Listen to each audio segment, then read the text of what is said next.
Sejam todos muito bem-vindos a mais uma investigação aprofundada.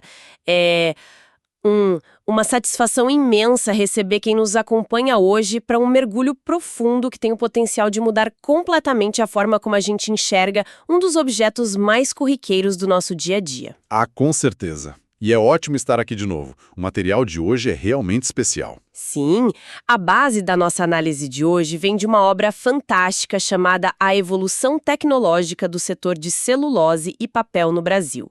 Esse livro foi escrito por Edson da Silva Campos e Celso Foelkel e foi publicado pela ABTCP, a Associação Brasileira Técnica de Celulose e Papel, lá no ano de 2017. É um material de uma riqueza ímpar, sabe?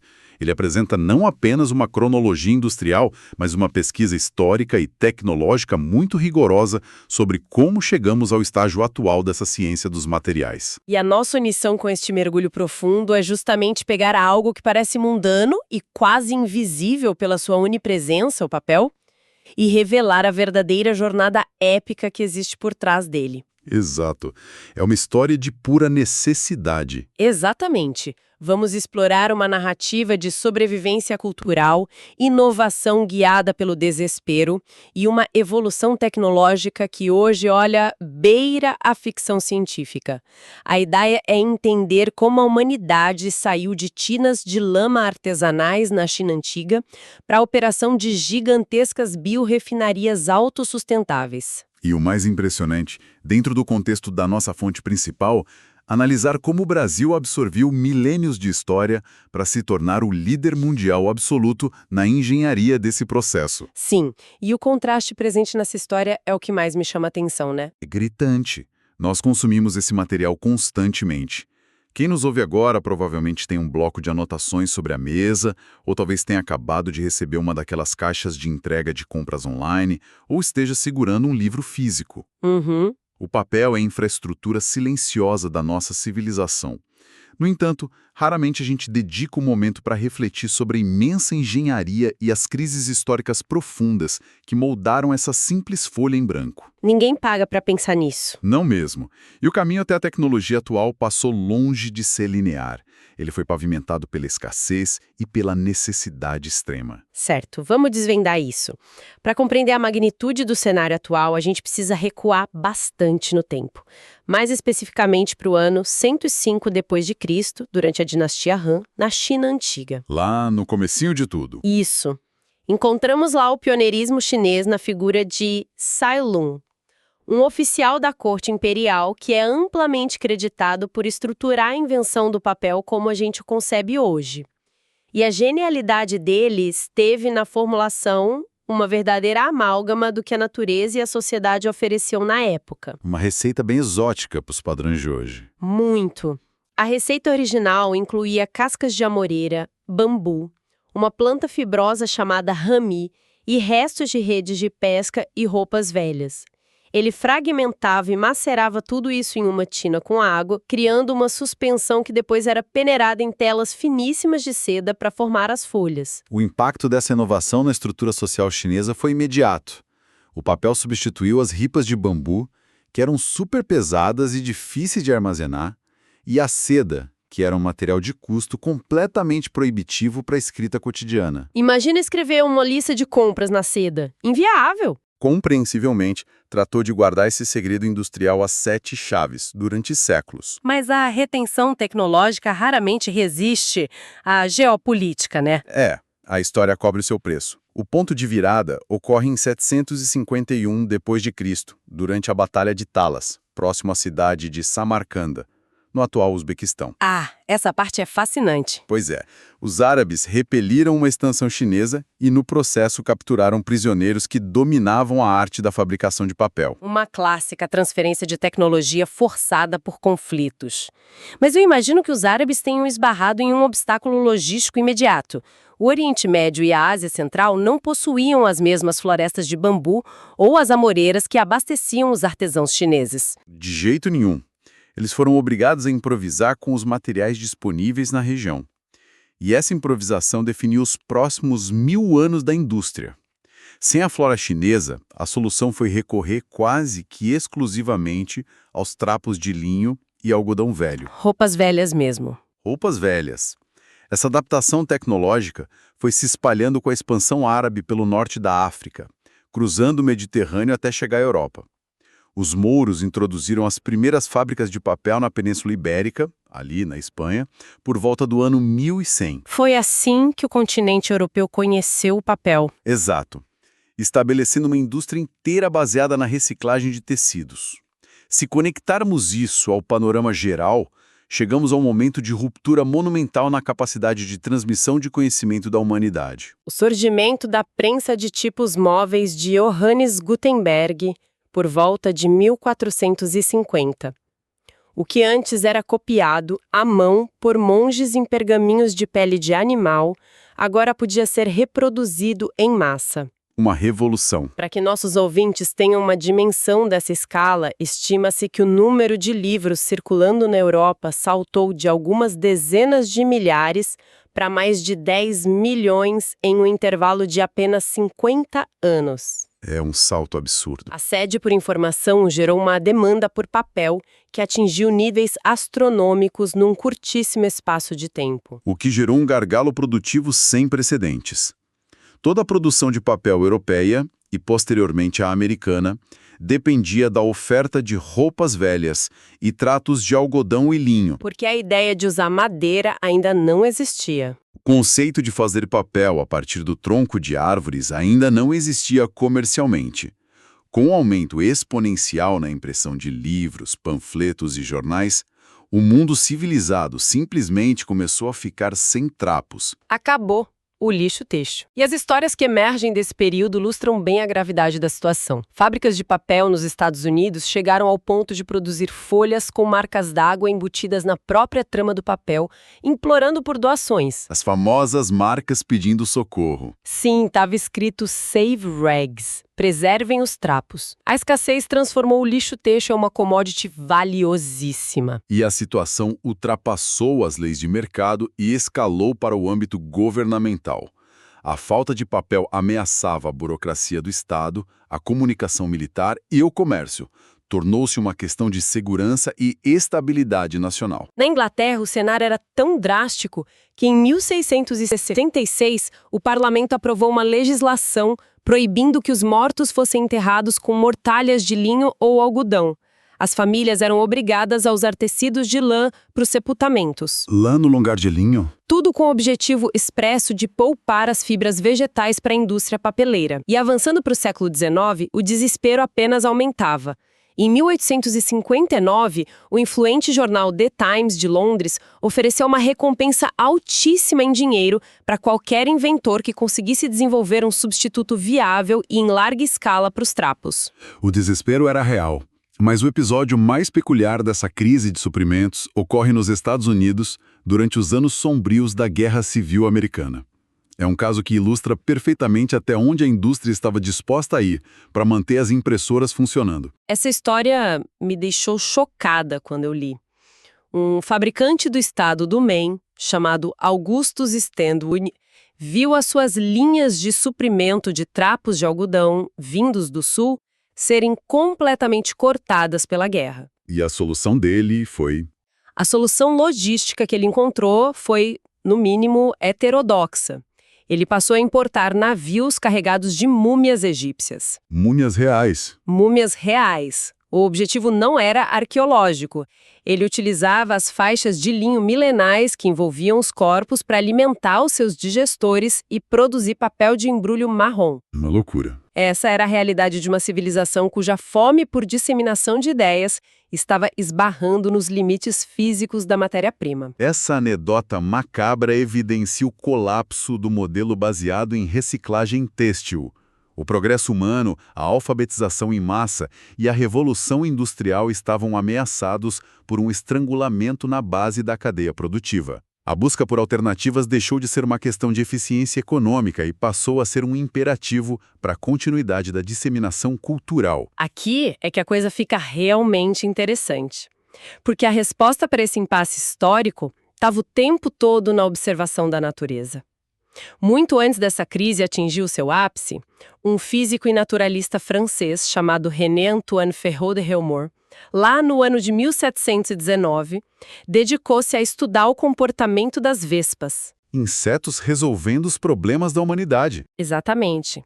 Ele notou que esses insetos mastigavam pequenos fragmentos de madeira e fibras vegetais secas, misturavam o material com fluidos salivares e construíam seus ninhos.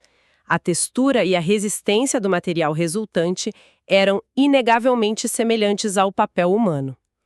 Helmut documentou a sugestão de que a madeira purra e não os trapos deveria ser o caminho para a fabricação de papel. Uma observação brilhante, mas que levou mais de um século para ser traduzida em engenharia aplicada. Pois é, a tecnologia demorou a alcançar a biologia. Foi apenas em 1840 que um tecelão alemão chamado Friedrich Gottlob Keller conseguiu mecanizar o conceito das vespas. Ele inventou a primeira máquina desfibradora comercial, prensando toras de madeira contra uma pedra de amolar giratória e jorrando água. Esse processo criou a pasta mecânica de madeira, resolvendo o problema da matéria-prima, mas criando um novo obstáculo em termos de qualidade. O que faz todo sentido. A fricção pura simplesmente rasga e destrói boa parte das fibras. O papel feito exclusivamente dessa pasta mecânica devia ser grosseiro, fraco e propenso a rasgar facilmente. Servia apenas para impressões efêmeras, como jornais baratos da época. E para alcançar a resistência necessária para livros e documentos duradouros, a indústria precisaria descer ao nível molecular da madeira. O que nos leva ao alvorecer da era química da celulose. A madeira não é feita apenas de celulose, ela contém hemicelulose e, crucialmente, uma substância chamada lignina. A lignina é basicamente um polímero tridimensional muito complexo, é como se fosse a cola natural rígida que mantém as fibras unidas e permite que a árvore fique em pé. A estrutura dela. Exato. O grande desafio tecnológico da época era encontrar um reagente químico que fosse capaz de dissolver essa lignina sem degradar as cadeias de celulose no processo. O primeiro grande avanço ocorreu em 1857, quando o químico americano Benjamin Tilghman estava conduzindo experimentos em Paris. Ele percebeu que uma solução de ácido sulfuroso estava amolecendo e desfazendo a estrutura de um barril de madeira usado no laboratório. O que eu imagino ter sido o princípio do processo sulfito. Exatamente. Uma descoberta super promissora, pois resolvia a questão da separação das fibras de forma muito mais elegante que a pedra de amolar, permitindo um papel mais liso e resistente. No entanto, injetar ácido na base do processo produtivo certamente criou um passivo físico terrível a longo prazo para o próprio produto final. Criou. O processo sulfito impulsionou a indústria por décadas, mas carregava de fato uma falha inerente ligada à sua natureza ácida. As fibras de celulose retêm vestígios dessa acidez. Com o passar do tempo e a exposição à luz e ao ar, essa acidez residual ataca as ligações químicas do papel. É o motivo pelo qual livros, jornais e documentos históricos impressos entre o final do século XIX e a primeira metade do século XX tornam-se amarelados. Ficam rígidos e quebram na nossa mão, né? Extremamente quebradiços, quando expostas nas prateleiras. O material sofre uma autodegradação acelerada. E, paralelamente aos testes com ácidos, pesquisadores na Inglaterra exploravam a via oposta, o caminho alcalino. Em 1851, a dupla Hill Burgers e Charles Watt começou a cozinhar lascas de madeira utilizando o álcali, mais especificamente uma solução de hidróxido de sódio, criando o processo da soda. Uma abordagem interessante. Sim, mas o mais peculiar dessa empreitada é a reação da comunidade industrial britânica. A ideia de que uma fibra forte pudesse vir da madeira foi recebida com tamanho ceticismo e ridicularização que os inventores simplesmente não conseguiram financiamento local. Eles acabaram migrando para os Estados Unidos, onde patentearam o processo e estabeleceram as primeiras plantas industriais bem-sucedidas. Essa resistência institucional a novos paradigmas é um comportamento muito recorrente na história da tecnologia. Mas é preciso reconhecer que o processo soda, embora eliminasse o problema da acidez ao longo prazo, também possuía suas limitações. Ah, claro, não era perfeito. Não. A celulose resultante apresentava uma coloração bastante escura e as fibras ainda sofriam uma degradação considerável durante o cozimento alcalino, o que limitava a resistência mecânica do papel final. A verdadeira revolução, o processo que uniria força e flexibilidade, surgiu na Alemanha algumas décadas depois. Estamos falando da consolidação do processo Kraft em 1879. Um químico chamado Carl Ferdinand Dahl investigava maneiras de reduzir os custos operacionais do processo soda. A soda cáustica era um reagente muito caro. Na tentativa de encontrar um substituto econômico, o Dahl experimentou adicionar sulfato de sódio ao sistema químico. E a mágica da termodinâmica e do que aconteceu ali dentro do sistema de recuperação da fábrica. O sulfato de sódio adicionado era reduzido a sulfeto de sódio sob altas temperaturas. Dahl e a comunidade química da época perceberam que a presença desse sulfeto no líquor de cozimento alterava drasticamente a cinética da reação. Acelerava tudo. Exato. O sulfeto atua acelerando a clivagem, ou seja, a quebra das moléculas de lignina, tornando o processo de dissolução muito mais rápido. O tempo reduzido de cozimento significa que os reagentes químicos têm menos tempo para atacar e degradar as valiosas correntes de celulose. Uma descoberta de laboratório brilhante, mas que, segundo os relatos do setor que a gente tem na nossa fonte de hoje, foi validada no chão de fábrica por meio de um acaso formidável. O famoso erro que deu certo. Isso. A narrativa histórica aponta que em uma indústria papeleira na Suécia, um operador cometeu uma falha operacional grave. Ele descarregou o digestor muito antes do tempo programado. E para os nossos ouvintes entenderem, pensem no digestor como um reator termoquímico que opera sobre princípios parecidos com os de uma panela de pressão comercial, mas numa escala titânica. Gigantesco. Pois é. Como resultado do erro dele, os cavacos de madeira saíram duros, caracterizando um cozimento incompleto.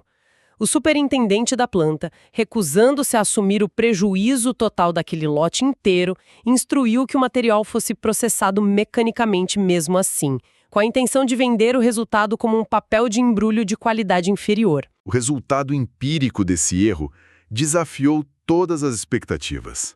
O papel gerado a partir daquela polpa, submetida a um cozimento brando e rico em sulfetos, revelou-se estruturalmente superior a qualquer outro material disponível no mercado. Muito mais forte. Sim, as fibras, que foram amplamente preservadas da degradação química severa, formaram uma teia incrivelmente tenaz. A indústria rapidamente batizou esse novo paradigma, utilizando o termo que melhor descrevia seu atributo principal. Tanto em alemão quanto em sueco, a palavra para forte é Kraft. E é neste ponto da narrativa que a importância da nossa fonte principal, o livro de Campos e Foucault, se torna central. O processo Kraft dominou a Europa e a América do Norte utilizando majoritariamente madeiras de fibras longas, como os pinheiros, que conferiam uma resistência natural ao entrelaçamento no papel. Quando começamos a analisar a evolução tecnológica do setor de celulose e papel no Brasil, o país se deparou com um dilema florestal e tecnológico imenso. O clima não ajudava, né? Não. O Brasil não possui o clima frio ideal para o crescimento rápido do pinheiro tradicional usado no hemisfério norte. A aposta estratégica brasileira voltou-se para uma árvore originária da Austrália, o eucalipto. Uma aposta que inicialmente foi recebida com profundo ceticismo pelo mercado internacional. O eucalipto produz fibras curtas. Durante muito tempo, o consenso global na engenharia de papel ditava que fibras curtas não geravam papéis com a resistência mecânica exigida pelos padrões industriais de embalagem e impressão em alta velocidade.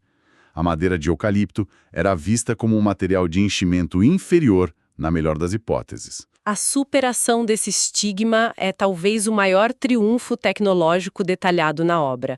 Pesquisadores brasileiros atuando em instituições como a Exalc, o IPT e dentro das próprias empresas nascentes, não se limitaram a importar maquinário. Eles precisaram reinventar os parâmetros operacionais do processo Kraft para adequá-lo à biometria do eucalipto. Eles mudaram as regras do jogo. Literalmente. Ajustaram-se às temperaturas de cozimento, a concentração de reagentes alcalinos e os tempos de residência nos digestores. O que a ciência brasileira provou foi que a fibra curta do eucalipto, quando processada com controle químico adequado, proporciona uma formação de folha muito mais uniforme, garantindo opacidade superior, maciez e excelente qualidade de impressão. E o salto competitivo foi ancorado por uma revolução simultânea na silvicultura. Enquanto uma floresta de pinheiros no Canadá ou na Escandinávia pode levar de 25 a 40 anos para atingir o ponto de corte, o melhoramento genético e a clonagem desenvolvidos no Brasil permitiram que o eucalipto atingisse o ponto ideal de colheita em inacreditáveis 7 anos. 7 anos. É um ganho de tempo absurdo. É monumental. A combinação dessa produtividade biológica fenomenal com o domínio do processo craft adaptado transformou o Brasil de um importador dependente na maior potência global de celulose de mercado. E vale ressaltar que essa ascensão exigiu uma transformação radical na engenharia dos equipamentos. No início do século XX, o cozimento da madeira era feito em bateladas, pequenos lotes processados um de cada vez. A transição para os digestores contínuos foi o que permitiu o ganho de escala. Que é onde a coisa fica realmente gigante. Muito gigante. O primeiro equipamento comercial desse tipo, o famoso Camir, foi instalado na Suécia em 1950, ostentando uma capacidade de processar modestas 30 toneladas por dia. Para que haja uma noção da dimensão do que a engenharia alcançou hoje, plantas modernas na Ásia operam linhas contínuas enormes. Mas é no Brasil, operando com eucalipto, que os limites termodinâmicos são constantemente desafiados, com biorrefinarias possuindo digestores únicos capazes de processar mais de 4.000 toneladas de celulose a cada 24 horas, ininterruptamente. Isso levanta uma questão importante que transita da escala para a sustentabilidade. Como é possível processar volumes tão massivos de biomassa, mantendo a qualidade da fibra e simultaneamente minimizando o impacto ambiental dos efluentes? A engenharia de processos encontrou a resposta no gerenciamento refinado da remoção da lignina, medido por um parâmetro analítico fundamental chamado número kappa. O conceito do número kappa é fascinante, porque ele não é uma medida direta, mas sim uma titulação química que indica o volume de permanganato de potássio que a polpa consome. Na prática, ele revela com precisão a quantidade de lignina residual que ainda está impregnada nas fibras de celulose após a saída do digestor. E o histórico disso era problemático. Muito. Em décadas passadas, a celulose saía do cozimento com um número kappa alto, o que exigia a aplicação de cargas severas de agentes químicos clorados nas etapas subsequentes de branqueamento para alcançar a brancura desejada do papel. E isso ia gerando efluentes altamente tóxicos. Exato. A inovação tecnológica recente focou em tecnologias como o cozimento contínuo modificado, ou MCC, e o processo conhecido como Low Solids. Em vez de despejar todo o licor químico de uma só vez no início do digestor, essas técnicas injetam soluções alcalinas em múltiplas zonas ao longo do equipamento. Isso mantém a concentração de álcali mais constante e controlada. E vai extraindo a lignina aos poucos. Sim, extraem a lignina dissolvida em pontos estratégicos. O resultado é a capacidade de prolongar o cozimento e extrair muito mais lignina sem degradar a celulose. A polpa emerge com um número kappa significativamente menor. O ganho ambiental dessa técnica de cozimento se reflete em toda a cadeia de branqueamento. Com a polpa já chegando mais limpa e pura à próxima fase, a necessidade de reagentes químicos oxidantes despenca, permitindo a adoção de sequências de branqueamento livres de cloro elementar, tornando os efluentes industriais vastamente mais seguros e fáceis de tratar. Essa sofisticação química é notável, mas a genialidade suprema da moderna planta de celulose reside no que ela faz com aquilo que as gerações passadas consideravam lixo. Quando a madeira é digerida, aproximadamente metade da sua massa, composta pela lignina dissolvida e por hemiceluloses degradadas, mistura-se aos produtos químicos do cozimento. E vira um problema. Virava essa solução residual, densa e escura, é denominada licor preto. Historicamente, indústrias baseadas no processo sulcito descartavam fluidos similares em rios, causando catástrofes ecológicas terríveis. O advento e o aperfeiçoamento da caldeira de recuperação, consolidada pelo engenheiro George Tomlinson em 1927, alteraram esse destino para sempre. Então, o que tudo isso significa na prática? Significa a criação de um dos sistemas de economia circular mais eficientes de todo o setor industrial pesado. O licor preto, após ser lavado da celulose, apresenta uma consistência aquosa com cerca de 14% de sólidos orgânicos e inorgânicos. Ele é então bombeado através de uma imensa bateria de evaporadores e, por meio de complexas trocas térmicas, a água é removida até que o líquor atinja uma concentração que pode ultrapassar os 80% de sólidos secos. Vira quase uma pasta. Sim, e neste estágio ele deixa de ser um efluente e assume a forma de um biocombustível espesso de altíssimo poder calorífico. O destino desse biocombustível é a fornalha da caldeira de recuperação. A queima do licor preto desencadeia dois processos vitais simultâneos para a fábrica. No aspecto energético, a intensa combustão da matéria orgânica libera calor, que vaporiza a água nos tubos da caldeira, gerando enormes volumes de vapor sob altíssima pressão. Esse vapor é direcionado para turbinas, que produzem a totalidade da eletricidade demandada pela fábrica. Ela se alimenta. Totalmente. Além de fornecer a energia térmica necessária para os digestores e secadoras, o sistema é tão eficiente que as plantas modernas de celulose não apenas operam de forma autossuficiente em energia, como frequentemente exportam eletricidade excedente, limpa e renovável para as redes de distribuição locais. E a elegância do sistema se completa na base da caldeira. Enquanto a parte orgânica é convertida em energia, a porção inorgânica do licor, os compostos de sódio e enxofre oriundos dos reagentes iniciais, funde-se e acumula-se no fundo do equipamento na forma de uma lava incandescente. É um reaproveitamento perfeito. Sim, esse material fundido é coletado, dissolvido, passa por um processo de caustificação com cal e é totalmente regenerado, voltando a ser o licor branco limpo e potente, pronto para cozinhar o próximo lote de toras de eucalipto. A indústria, essencialmente, metaboliza os próprios resíduos, reaproveitando sua base química indefinidamente. É o ápice da integração industrial. Uma evolução que ilustra de maneira formidável como as pressões de sobrevivência, os gargalos logísticos e as imposições ambientais forçaram o refinamento da ciência dos materiais. Para quem acompanha a nossa discussão de hoje, fica uma nova perspectiva sobre o cotidiano.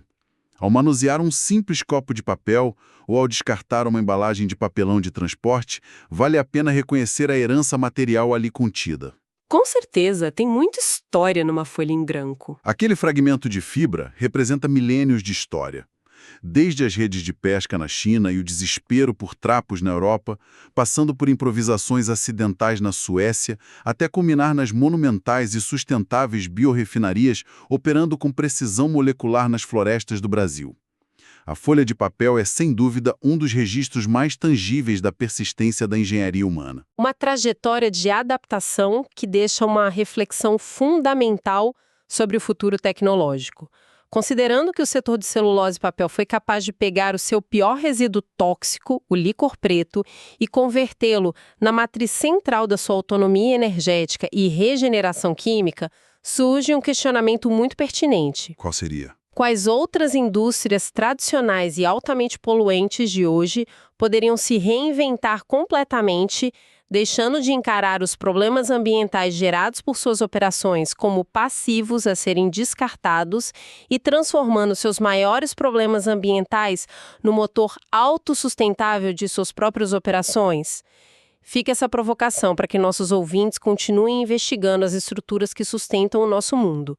Agradecemos a presença de quem nos ouve em mais esta investigação aprofundada. Até a próxima jornada. Manter uma postura crítica e analítica diante da tecnologia cotidiana é sempre um excelente exercício. Um abraço a todos que nos acompanharam e até o nosso próximo encontro científico.